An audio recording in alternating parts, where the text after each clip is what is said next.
ओम शांति। 12 फरवरी 2021 की प्रातः मुरली बाप दादा की साकार महावाक्य है। बाबा बोले, मीठे बच्चे, तुम्हें कमाई का बहुत शौक होना चाहिए। इस पढ़ाई में ही कमाई है। प्रश्न है, ज्ञान के बगैर कौन सी खुशी की बात भी विघ्न रूप बन जाती है? उत्तर में बाबा ने कहा, साक्षात्कार होना यह है तो खुशी की बात, लेकिन अगर यथार्थ रूप से ज्ञान नहीं है तो और ही मूझ जाते हैं। समझो, किसी को बाप का साक्षात्कार हुआ, बिंदु देखा तो क्या समझेंगे? और ही मूझेंगे। इसलिए ज्ञान के बगैर साक्षात्कार से कोई भी फायदा नहीं। इसमें और ही माया के विघ्न पड़ने लगते हैं। कईयों को साक्षात्कार का उल्टा नशा भी चढ़ जाता है। गीत है, तकदीर जगाकर आई हूँ। ओम शांति। मीठे मीठे रूहानी बच्चों ने गीत सुना, नयों ने भी सुना, पुरानों ने भी सुना, कुमारों ने भी सुना कि यह पाठशाला है। पाठशाला में कोई ना कोई तकदीर बनाई जाती है। वहाँ तो अनेक प्रकार की तकदीर है। कोई सर्जन बनने की, कोई बैरिस्टर बनने की तकदीर बनाते हैं। तकदीर को एम ऑब्जेक्ट कहा जाता है। तकदीर बनाने बगैर पाठशाला में क्या पढ़ेंगे? अब यह बच्चे जानते हैं कि हम भी तकदीर बनाकर आए हैं।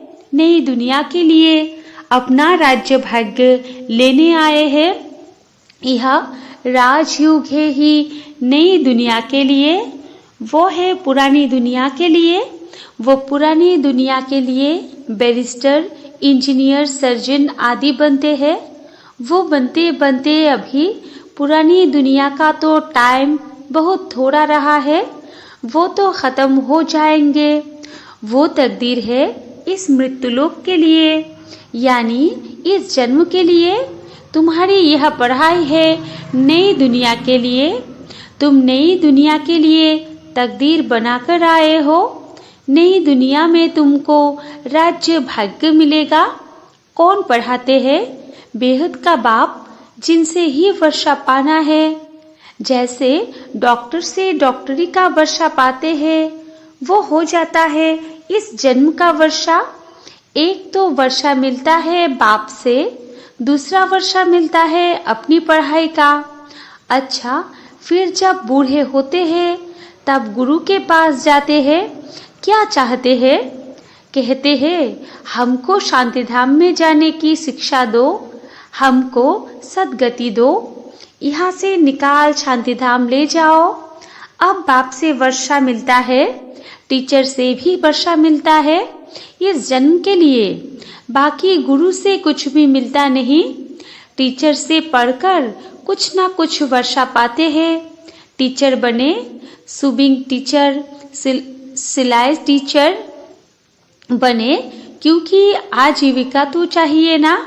बाप का वर्षा होते हुए भी पढ़ते हैं कि हम भी अपनी कमाई करें। गुरु से तो कुछ भी कमाई होती नहीं।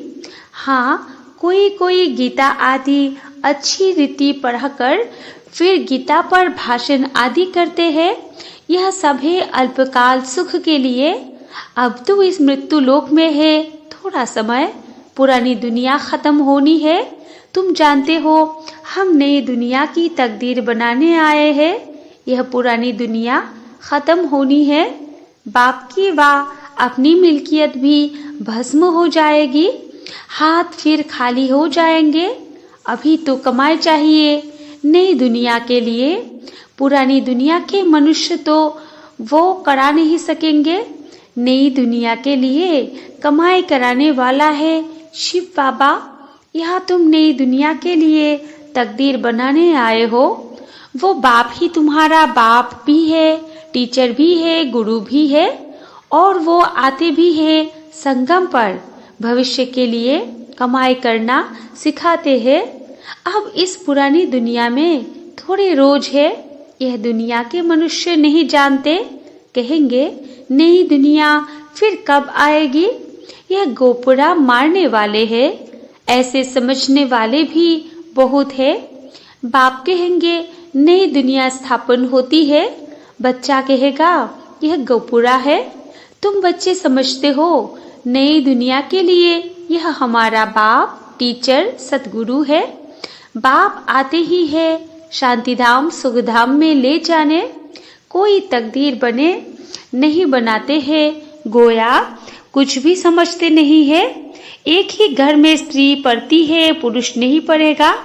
बच्चे पढ़ेंगे, माँ बाप नहीं पढ़ेंगे। ऐसे होता रहता है। शुरू में कुटुंब के कुटुंब आए, परंतु माया का तूफान लगने से आश्चर्यवत सुनंती कथनती बाप को छोड़ चले गए। गाया हुआ भी है, आश्चर्यवत सुनंती बाप का बनेंगे, पढ़ाई पढ़ेंगे, फिर भी हाय कुदरत ड्रामा की। बाप खुद कहते हैं हाय ड्रामा, हाय ड्रामा। ड्रामा की ही बात हुई ना।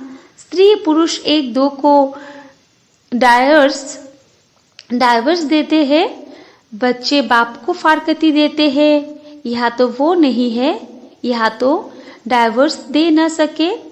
बाप तो आए ही है बच्चों को सच्ची कमाई कराने। बाप थोड़ी ही किसको खड्डे में डालेंगे। बाप तो है ही पतित पावन रहम दिल। बाप आकर दुख से लिबरेट करते हैं और गाइड बन साथ ले जाने वाला है। ऐसे कोई लौकिक गुरु नहीं कहेंगे कि मैं तुमको साथ ले जाऊंगा। ऐसे गुरु कभी देखा, कभी सुना? गुरु लोगों से तुम पूछो, इतने आपके जो फॉलोअर्स है, तुम शरीर छोड़ जाएंगे, फिर क्या इन फॉलोअर्स को भी साथ ले जाएंगे? ऐसे तो कभी कोई नहीं कहेगा कि मैं फॉलोअर्स को साथ ले जाऊंगा। यह तो हो न सके। कभी कोई कह न सके कि मैं तुम सबको निर्वाण धाम व मुक्ति धाम में ले जाऊंगा। ऐसा प्रश्न कोई पूछ भी न सके कि हमको आप साथ ले जाएंगे। शास्त्रों में है भगवानुवाच, मैं तुमको साथ ले जाऊंगा। मच्छरों सदृश सब जाते हैं। सतयुग में तो मनुष्य थोड़े होते हैं, कलयुग में तो ढेर मनुष्य है। शरीर छोड़ बाकी आत्माएं हिसाब किताब चुकत कर चली जाएंगी। भागना जरूर है, इतने मनुष्य रह न सके। तुम बच्चे अच्छी रीति जानते हो, अभी हमको जाना है घर, यह शरीर तो छोड़ना है। आप मुए मर गई दुनिया, अपने को सिर्फ आत्मा समझ बाप को याद करना है। यह पुराना चोला तो छोड़ना है। यह दुनिया भी पुरानी है। जैसे पुराने घर में बैठे हुए नया घर सामने तैयार होता तो समझेंगे हमारे लिए बन रहा है। बुद्धि चली जाएगी नई घर तरफ, इसमें यह बनाओ, यह करो। ममत्व सारा पुराने से मिटकर नए में जुट जाता है। वो हुई हद की बात। यह है बेहद की दुनिया की बात। पुरानी दुनिया से ममत्व मिटाना है और नई दुनिया में लगाना है। जानते हैं यह पुरानी दुनिया तो खत्म हो जानी है। नई दुनिया है स्वर्ग, उसमें हम राजाई पद पाते हैं। जितना योग में रहेंगे, ज्ञान की धारणा करेंगे, औरों को समझाएंगे, उतना खुशी का पारा चढ़ेगा। बड़ा भारी इम्तिहान है। हम स्वर्ग का 21 जन्मों के लिए वर्षा पा रहे हैं। साहूकार बनना तो अच्छा है ना, बड़ी आयु मिली तो अच्छा है ना। सृष्टि चक्र को याद करेंगे, जितना जो आप समान बनाएंगे उतना फायदा है। राजा बनना है तो प्रजा भी बनानी है। प्रदर्शनी में इतने ढेर आते हैं, वो सारी प्रजा बनती जाएगी, क्योंकि इस अविनाशी ज्ञान का विनाश तो होता नहीं है। बुद्धि में आ जाएगा, पवित्र बन पवित्र दुनिया का मालिक बनना है। पुरुषार्थ जास्ती करेंगे तो प्रजा में उच्च पद पाएंगे, नहीं तो कम दर्जे वाली प्रजा बनेंगे। नंबरवार तो होते हैं ना। राम राज्य की स्थापना हो रही है, रावण राज्य का विनाश हो जाएगा। सतयुग में तो होंगे ही देवताएं। बाबा ने समझाया है, याद की यात्रा से तुम सतो प्रधान दुनिया के मालिक बनेंगे। मालिक तो राजा प्रजा सब होते हैं। प्रजा भी कहेगी भारत हमारा सबसे ऊंचा है। बरोबर भारत बहुत उच्च था, अभी थोड़े ही है। था जरूर, अभी तो बिल्कुल ही गरीब हो गया है। प्राचीन भारत सबसे साहूकार था। तुम जानते हो, बरोबर हम भारतवासी सबसे ऊंच देवी देवता कुल के थे। दूसरे कोई को देवता नहीं कहा जाता। अब तुम बच्चियां यह पढ़ती हो, फिर औरों को समझाना है। मनुष्य को समझाना तो है ना। तुम्हारे पास चित्र भी है, तुम सिद्ध कर बतला सकते हो। इन्होंने यह पद कैसे पाया? अंगे मना अक्षरे, तिथि तारीख सहित तुम सिद्ध कर सकते हो। अब फिर से यह पद पा रहे हैं शिव बाबा से। उनका चित्र भी है। शिव है परमपिता परमात्मा। बाप कहते हैं, ब्रह्मा द्वारा तुमको योग बल से 21 जन्मों का वर्षा मिलता है। सूर्यवंशी देवी देवता विष्णुपुरी के तुम मालिक बन सकते हो। शिव बाबा दादा ब्रह्मा द्वारा यह वर्षा दे रहे हैं।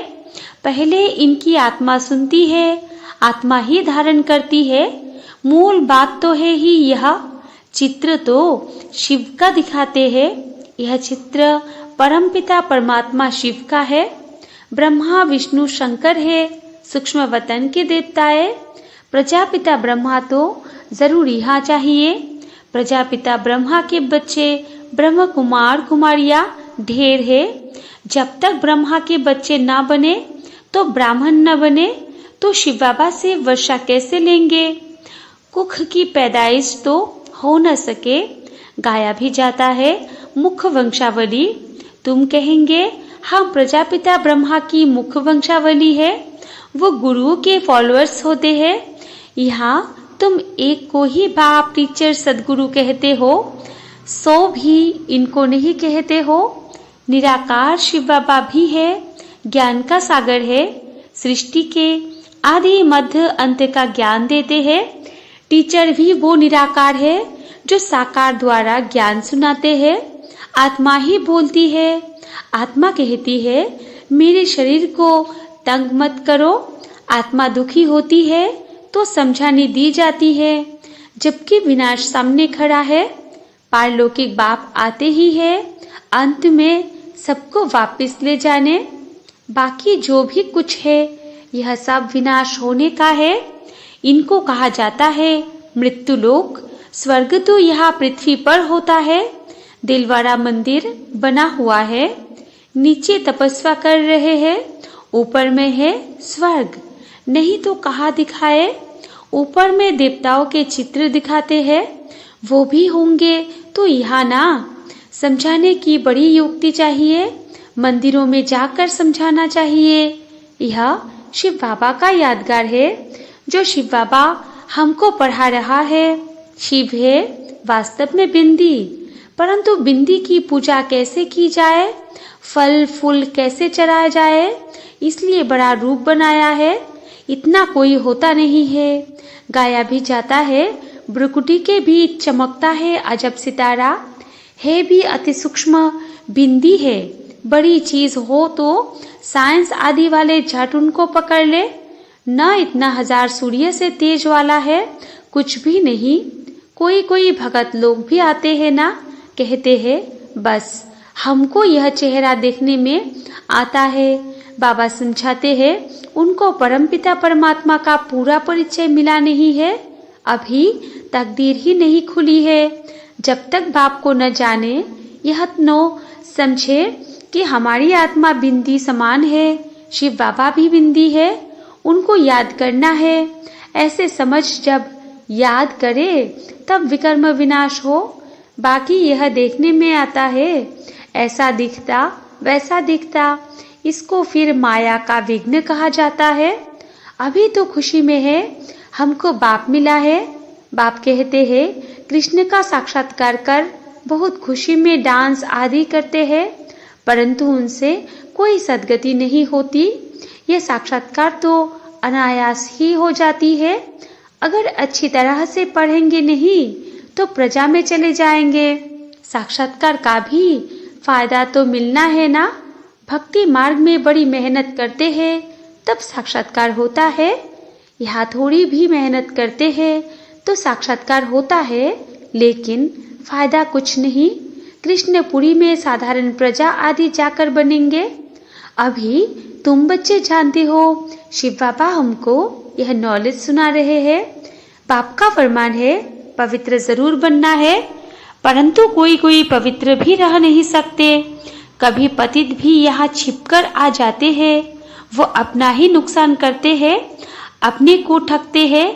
बाप को ठगने की बात ही नहीं, बाप से ठगी करके कोई पैसा लेना है क्या? शिव बाबा की श्रीमत पर कायदे सिर नहीं चलते हैं तो क्या हाल होगा, समझा जाएगा। तकदीर में नहीं है, नहीं तो पढ़ते हैं और ही औरों को दुख देते रहेंगे तो एक तो बहुत सजाएं खानी पड़ेगी और दूसरा फिर पद भी भ्रष्ट हो जाएगा। कोई भी कायदे के विरुद्ध काम नहीं करना चाहिए। बाप तो समझाएंगे ना कि तुम्हारी चलन ठीक नहीं है। बाप तो कमाई करने का रास्ता बताते हैं, फिर कोई करे ना करे उनकी तकदीर। सजाए खाकर वापस शांतिधाम तो जाना ही है। पद भ्रष्ट हो जाएगा, कुछ भी मिलेगा नहीं। आते तो बहुत है, परंतु यहाँ तो बाप से वर्षा लेने की बात है। बच्चे कहते हैं बाबा हम तो स्वर्ग का सूर्यवंशी राजाई पद पाएंगे, राजयोग है ना। स्टूडेंट स्कॉलरशिप भी लेते, पास होने वालों को स्कॉलरशिप मिलती है। यह माला उन्हों की बनी हुई है जिन्होंने स्कॉलरशिप ली है। जितना जितना जैसा पास होगा ऐसे ऐसे स्कॉलरशिप मिलेगी। यह माला बनी हुई है। स्कॉलरशिप वालों की वृद्धि होते होते हजारों बन जाते हैं। राजाई पद है स्कॉलरशिप। जो अच्छी रीति पढ़ाई पढ़ते हैं वो गुप्त नहीं रह सकते हैं। बहुत नए नए भी पुरानों से आगे निकल पड़ेंगे। जैसे देखो कोई बच्चियां आती है, कहती है हमको यह पढ़ाई तो बहुत अच्छी लगती है, हम प्रण करती है यह जिस्मानी पढ़ाई का कोर्स पूरा कर फिर इस पढ़ाई में लग जाएंगी, अपना हीरे जैसा जीवन बनाएंगी। हम अपनी सच्ची कमाई कर 21 जन्मों के लिए वर्षा पाएंगी। कितना खुशी होती है। जानते हैं यह वर्षा अब नहीं लिया तो फिर कभी नहीं ले सकेंगे। पढ़ाई का शौक होता है ना, कोई को तो जरा भी शौक नहीं है समझने का। पुरानों को भी इतना शौक नहीं जितना नयों को है। वंडर है ना, कहेंगे ड्रामा अनुसार तकदीर में नहीं है तो भगवान भी क्या करे, टीचर तो पढ़ाते हैं। अच्छा, मीठी मीठी सिकिलते बच्चों प्रति माता पिता बाप दादा का याद प्यार और गुड मॉर्निंग। रूहानी बाप की रूहानी बच्चों को नमस्ते और हम रूहानी बच्चों की रूहानी माता पिता बाप दादा को भी याद प्यार गुड मॉर्निंग और नमस्ते नमस्ते नमस्ते। धारणा के लिए मुख्य सार 1 नंबर पॉइंट है, अपनी कमियों को छिपाना भी स्वयं को ठगना है, इसलिए कभी भी अपने से ठगी नहीं करनी है। 2 नंबर पॉइंट है, अपनी उच्च तकदीर बनाने के लिए कोई भी काम कायदे के विरुद्ध नहीं करना है।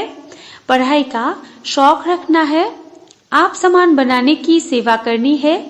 वरदान है, हर कदम फरमान पर चलकर माया को कुर्बान कराने वाले सहजयोगी भव। विस्तार है, जो बच्चे हर कदम फरमान पर चलने के हैं उनके आगे सारी विश्व कुर्बान जाती है। साथ साथ माया भी अपने वंश सहित कुर्बान हो जाती है। पहले आप बाप पर कुर्बान हो जाओ तो माया आप पर कुर्बान हो जाएगी और अपने श्रेष्ठ सोमान में रहते हुए हर फरमान पर चलते रहो तो जन्म जन्मांतर की मुश्किल से छूट जाएंगे। अभी सहज योगी और भविष्य में सहज जीवन होगी, तो ऐसी सहज जीवन बनाओ। स्लोगन है, स्वयं के परिवर्तन से अन्य आत्माओं का परिवर्तन करना ही जीवदान देना है। अच्छा, ओम शांति।